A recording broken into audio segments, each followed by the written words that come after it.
Il y a bien des siècles, dans un endroit de la province d'Echigo, appelé Mastuyama, vivaient deux jeunes époux dont on ne sait plus le nom. Ils avaient une petite fille.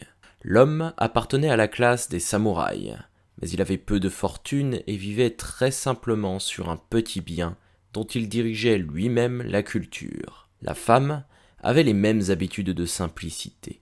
Dans tout ce qui l'entourait, on n'eût pas découvert un seul objet de luxe. Elle était de plus fort timide, si bien que parmi des personnes étrangères, elle n'avait pas d'autre désir que de passer inaperçue. Un jour, le mari dut aller à Yedo. Il y avait un nouveau souverain et le seigneur d'Eshigo se rendait à la capitale pour l'y saluer.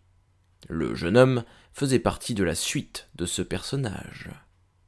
Son absence ne fut pas longue. Heureux de quitter les splendeurs de la cour pour la vie modeste et familière qu'il aimait, il revint à Matsuyama dès que le seigneur d'Echigo le lui permit. Il rapportait de la capitale quelques présents pour sa femme et pour sa fille. L'enfant eut une poupée, des friandises, la mère eut un miroir de bronze argenté. Cet objet parut à la jeune femme une chose tout à fait merveilleuse, car c'était le premier qu'on eût apporté à Matsuyama. Elle n'en comprenait pas l'usage, et elle demanda naïvement quel était ce joli visage souriant que l'on y voyait. C'est qu'elle ne connaissait point sa propre figure, ne l'ayant jamais vue bien reflétée dans une surface claire et polie. Le mari, dans ses voyages, avait plus d'une fois vu des miroirs, bien que l'usage en fût peu répandu. Il se mit à rire. « Et quoi, lui dit-il, es-tu assez sotte pour ignorer que ce charmant visage est le tien ? Tu aurais pu le deviner. » Honteuse de son ignorance, elle n'osa pas faire d'autres questions et elle mit de côté le miroir, pensant toujours que c'était un objet bien mystérieux. Elle ne comprit qu'une chose, c'est que son image y apparaissait. Pendant de longues années, elle le tint soigneusement caché. Pourquoi ? On ne le sait pas au juste. Peut-être tout simplement parce que la moindre bagatelle, quand c'est un présent de l'amour, devient quelque chose de sacré.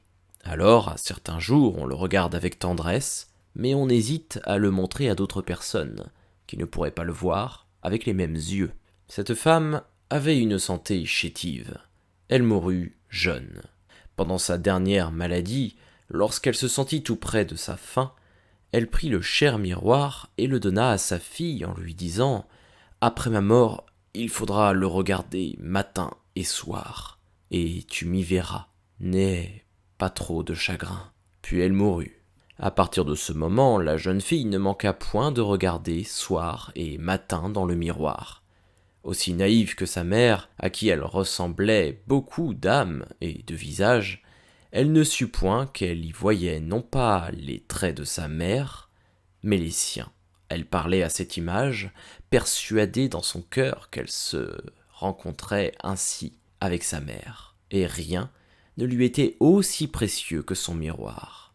À la fin, son père s'aperçut que tous les jours elle regardait le miroir et même lui parlait. Il lui en demanda le motif. « Je regarde ma mère, répondit la jeune fille, et elle n'est plus pâle et fatiguée comme pendant sa dernière maladie. Elle paraît encore toute jeune. Il m'est bien doux de la retrouver ainsi et de m'entretenir avec elle. » Alors, ému d'une tendre pitié, le père sentit ses yeux se remplir de larmes, et, sans détromper son enfant, il lui dit « Oui, tu la retrouves là, comme je la retrouve en toi. »